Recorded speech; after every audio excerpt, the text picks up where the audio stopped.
Un match cruel. Don Carlo Ancelotti exprime tout simplement ses regrets. La finale de la Copa del Rey entre le Real Madrid et le FC Barcelone a livré un scénario assez cruel pour les merengues. Après un match assez tendu et électrique, riche en émotions, les hommes de Don Carlo Ancelotti se sont inclinés sur le fil, 3-2 après prolongation. Et bien oui, c'est avec beaucoup d'amertume que le technicien italien s'est présenté en conférence de presse pour bien évidemment répondre aux questions des journalistes. Un match qui était bien évidemment sous contrôle jusqu'au chaos, dira-t-on. Finalement, Ancelotti a tenu tout simplement à saluer la performance assez globale de son équipe malgré la défaite en disant ceci: le match était sous contrôle mais ils ont cherché un ballon en arrière et c'est là que ça s'est compliqué. Il faut continuer à se battre car nous avons tout donné, nous avons été très compétitifs, nous sommes passés plus près que nos adversaires, a dit en substance un certain Don Carlo Ancelotti avec beaucoup de déception. Le Real Madrid, qui avait su revenir dans la partie après une première période assez compliquée, pensait pouvoir faire basculer cette finale-là de son côté. Mais un petit détail, une erreur de relance a suffi pour tout faire basculer. Jules Koundé, opportuniste, bien évidemment on le rappelle, a puni les hommes de Don Carlo Ancelotti en toute fin de prolongation. L'entrée de Kylian Mbappé, une lueur d'espoir. Kylian Mbappé, encore juste physiquement, a été préservé en début de match. Le choix de Carlo Ancelotti de le faire rentrer en seconde période était mûrement réfléchi, comme il a dit en conférence de presse d'après-match. J'ai préféré le faire rentrer en deuxième mi-temps quand le rythme a un peu baissé. Il ne pouvait pas tenir tout le match et c'est pour ça qu'il est entré en deuxième mi-temps. Il a fait de très bonnes minutes à analyser le mystère.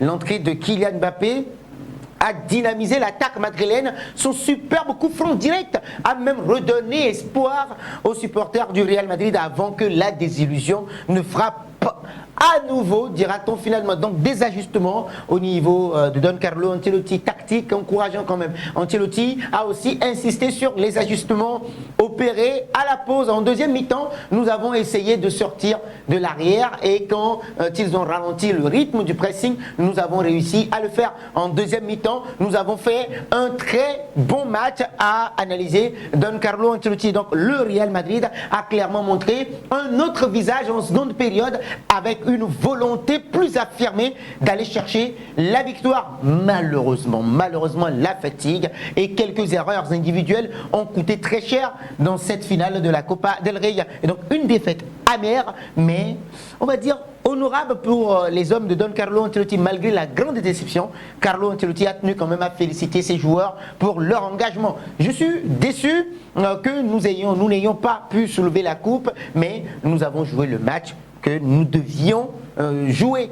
Pas question pour lui de jeter la pierre justement à ces hommes, même si le résultat est bien cruel. Dans ce genre de rendez-vous, les petits détails font souvent la différence et Carlo Ancelotti le sait. Les erreurs fatales. Le but décisif de Jules Koundé résume l'amertume ressentie par Carlo Ancelotti. Et donc quelque chose n'a pas fonctionné selon lui parce que Brahim Diaz pensait que Luka Modric allait chercher le ballon dans le dos et il a tiré court. Ce sont des petits détails qui parfois ne coûtent rien et parfois coûtent beaucoup. Eh bien oui, deux petites erreurs de communication et de concentration qui ont fini par coûter cher ou bien coûter une finale à Los Blancos. Ancelotti est-il vers la fin d'une ère? Interrogé justement sur son avenir, Carlo Ancelotti a préféré botter en touche. Ce sera une question pour les prochaines semaines, pas aujourd'hui selon lui. La fin de la saison s'annonce donc tendue pour le Real Madrid entre objectifs encore atteignables et spéculations autour de l'avenir du Mister sur l'arbitrage et les cartons rouges qui ont été distribués. Silence radio à son niveau. Enfin, fidèle à sa ligne de conduite, Ancelotti a refusé de polémiquer sur l'arbitrage. On sait tous ce que ça a donné. Je ne veux pas parler de l'arbitre, a-t-il sèchement coupé court tout simplement. Alors concernant les cartons rouges distribués en fin de match, il a avoué en fin de compte, je ne sais pas ce qui s'est passé. Malgré la défaite, l'esprit combatif affiché en deuxième période par les joueurs du Real Madrid laisse entrevoir quand même une fin de saison qui sera encore pleine de suspense. Le Real Madrid est tombé, mais il n'a pas été ridicule. Le combat continue donc. Alors, selon vous, qu'est-ce qui a vraiment coûté la victoire au Real Madrid au vu de tout ce que nous avons expliqué? La fatigue, les erreurs individuelles ou le coaching de Don Carlo Ancelotti? Et justement, parlons de lui. Carlo Ancelotti doit-il rester toujours sur le banc du Real Madrid de la saison prochaine? Oui ou non?